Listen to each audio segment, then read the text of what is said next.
সঠিক তথ্যে ভোটার হব, নির্বাচনে ভোট দিব, এই স্লোগানে সাভারে ভোটার তালিকা হালনাগাদ কর্মসূচি উদ্বোধন করেছেন সিএসি। এর মধ্য দিয়ে আজ থেকে সারা দেশে শুরু হলো ভোটার তালিকা হালনাগাদের আনুষ্ঠানিক কার্যক্রম। রিপোর্টে বিস্তারিত। বাড়ি বাড়ি গিয়ে ভোটার তালিকা হালনাগাদ কার্যক্রম শুরু হলো আজ। প্রধান নির্বাচন কমিশনার এএমএম নাসির উদ্দিন সাভারে এই কার্যক্রমের উদ্বোধন করেছেন। সাভার উপজেলা পরিষদ মিলনায়তনে অন্যান্য কমিশনারদের উপস্থিতিতে ভোটার তালিকা হালনাগাদের তথ্য সংগ্রহ কর্মসূচি উদ্বোধন করেন সিইসি। অনুষ্ঠানে ঢাকা বিভাগীয় কমিশনার, ঢাকা রেঞ্জের ডিআইজি সহ নির্বাচন কমিশন সচিবালয়ের ঊর্ধ্বতন কর্মকর্তারা উপস্থিত ছিলেন। বক্তব্যে তারা সুষ্ঠু ও নির্ভুল তথ্য নিয়ে হালনাগাদ কার্যক্রম পরিচালনার দিক নির্দেশনা দেন। যেদিন মানুষ ভোট দিতে পারবে নির্বিঘ্নে, বিনা দ্বিধায়, freely, fairly, without any intimidation, ভয় ভীতিহীনভাবে নিজের পছন্দের প্রার্থীকে যেদিন ভোট দিতে পারবে সেদিন আমরা মনে করি যে ভোটের অধিকার প্রতিষ্ঠা হবে। এবার 2008 সালের 1 জানুয়ারি বা তার আগে জন্ম নেওয়া নাগরিক এবং বিগত সময়ে যারা হালনাগাদে বাদ পড়েছেন তাদের তথ্য বাড়ি বাড়ি গিয়ে সংগ্রহ করবে তথ্য সংগ্রহকারীরা। এজন্য দেশব্যাপী 60,000 কর্মী কাজ করছেন। আগামী 5 ফেব্রুয়ারি পর্যন্ত চলবে এই কার্যক্রম। জন্ম নিবন্ধনটা যেন অনলাইন হয় সেটার উদ্যোগ আগে নিয়েছি।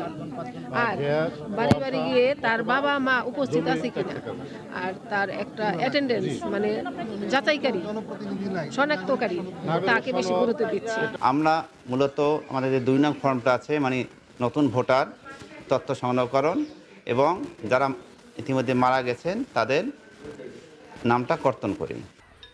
প্রথমবারের মতো ভোটার তালিকায় নাম অন্তর্ভুক্ত করতে পেরে উচ্ছ্বসিত নতুন ভোটাররা। সুষ্ঠু নিরপেক্ষ নির্বাচন অনুষ্ঠান এবং নির্বাচনে ভোটাধিকার প্রয়োগের প্রত্যাশা তাদের।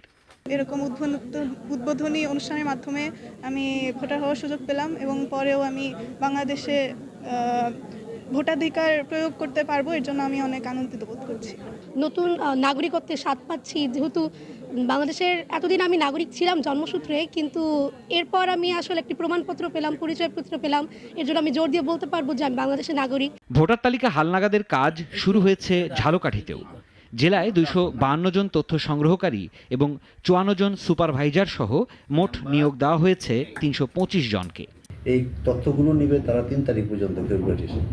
এরপরে এই তথ্যগুলোর উপর ভিত্তি করে আমাদের রেজিস্ট্রেশন কার্যক্রমগুলি চলবে। রেজিস্ট্রেশন কার্যক্রম শুরু হবে আমাদের ফেব্রুয়ারি 5 তারিখ থেকে।